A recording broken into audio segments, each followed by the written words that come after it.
வணக்கங்க. கோவிலில் மாவிளக்கு போடுறது எப்படி அப்படின்றத தான் உங்களுக்கு காட்ட போகிறேன். இப்போ பச்சரிசி மாவை இந்த மாதிரி எடுத்துக்கங்க.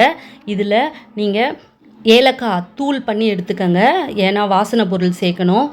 அதுக்கப்புறம் கொஞ்சமாக நெய் விட்டுக்கங்க. 2 ஸ்பூன் நெய் விட்டுக்கங்க. நெய் விட்டுட்டு இதை நல்லா பிசைஞ்சு குழி மாதிரி எடுத்து அதில் நீங்கள் தீபம் போட்டிங்கன்னா ரொம்பவே திரி போட்டு தீபம் ஏற்றுறது ரொம்பவே விசேஷங்க.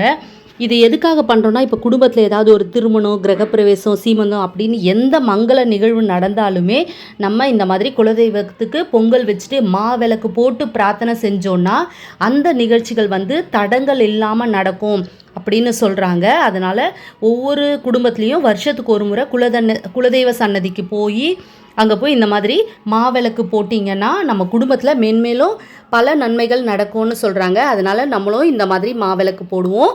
அப்படியே பொங்கலும் வச்சுட்டு நம்ம வேண்டிட்டு வருவோம்.